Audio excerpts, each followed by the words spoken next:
Serbisyong totoo lang.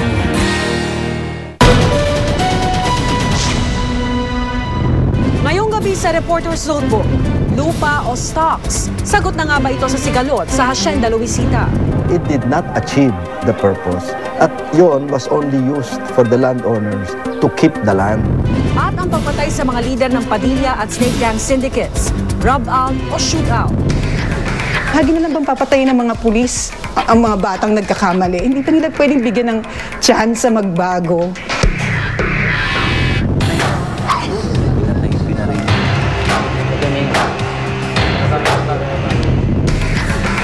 Kamakailan naging laman ng mga balita ang pagkakatugi sa notorious na leader ng isang sindikato ng carnapping sa Kamaynilaan.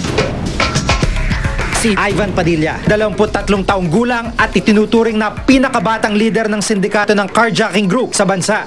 Specialize sila sa demand. Halimbawa, gusto mo ng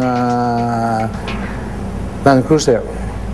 Titira sila ng Land Cruiser. So, mas discriminate yung clientele nila. Kaya low profile sila, but they're hitting big time. Alas 3 ng madaling araw ng August 2 na makatanggap umano ng tawag ang mga operatiba ng NCRPO Anti-Carnapping Group sa isang asset tungkol sa kinaroroonan ni Ivan Padilla. Alas 4:30 na magkita-kita ang miyembro ng operatiba sa isang gasolinahan sa Buendia Avenue sa Makati City. Alas 4:45 nang matambangan nila ang kotseng sinasakyan ni na Ivan Padilla. Matapos umanong makipagpalitan ng putok ni Padilla, napuruhan ito at natamaan sa kanyang noo. Lagi na lang bang papatayin ng mga pulis ang mga batang nagkakamali? Hindi pa nila pwedeng bigyan ng chance sa magbago.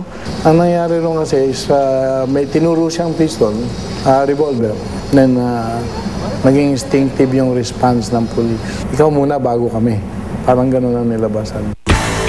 Kagad namang hinuli ang kasama nito sa sasakyan na si Mark Indusil. Alas 5:50 o halos isang oras matapos ang engkwentro nang madala sa ospital ng Makati si Padilla at alas 6:00 naman nang ideklara siyang dead on arrival.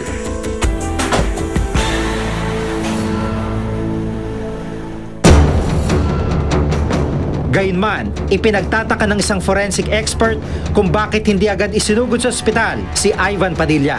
Kung may sugat, dalhin mo sa ospital. Agad-agad.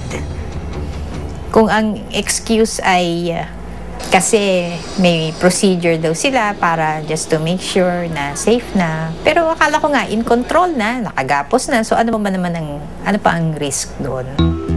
Palaisipan rin sa pamilya ni Ivan na naging resulta ng pagkamatay niya. Sa death certificate kasi ni Ivan Padilla, hindi tama ng baril kundi ang tinatawag na asphyxia o pagkaubos ng hininga dahil sa malakas na puwersa sa lalamunan ang sanhiraw ng pagkamatay nito. Kahit sabihin natin may shootout, bakit may sakal nakasama? Diba? Kung sakal, dapat nung time na ini-interview sa sasakyan, patay na yung anak ko. So, ano yun? Di ba overkill talaga?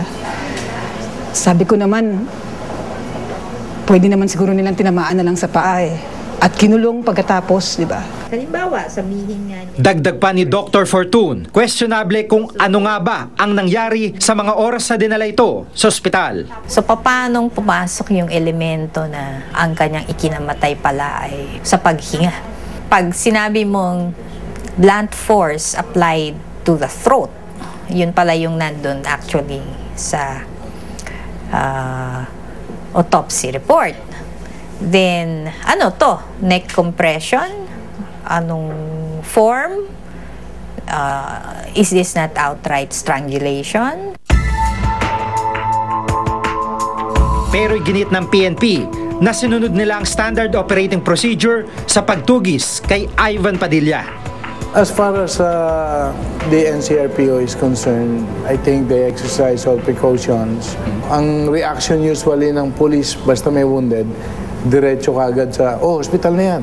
As to the other collateral injuries, hindi natin alam. Ang regret ko talaga dito sa kasong to, na-cremate yung body. Kasi yung mga tanong natin na-fracture ba yung hyoid bone? Gaano ka-significant kaya yung may tama siya sa sa forearm near the wrist. Gaano ka-significant yun? Talaga bang may trauma sa neck? Gayunman, pinag-aaralan ng Commission on Human Rights kung nagkaroon nga ba ng paglabag sa karapatang pantao at irregulardad sa operasyon ng PNP. Titignan natin, not only sa footage, sa mga independent witnesses accounts, sa kasama niyang nahuling buhay ni Ivan, at yung mga policemen involved in that operation. Sinuspindi muna sa kanilang pwesto, maging ang 15 kasama sa shootout at tigil din ang operasyon ng NCRPO Anti-Carnapping Group. Ang nakakalungkot, I think, nagiging insensitive na tayo. Kalos na tayo dito sa mga kaso to.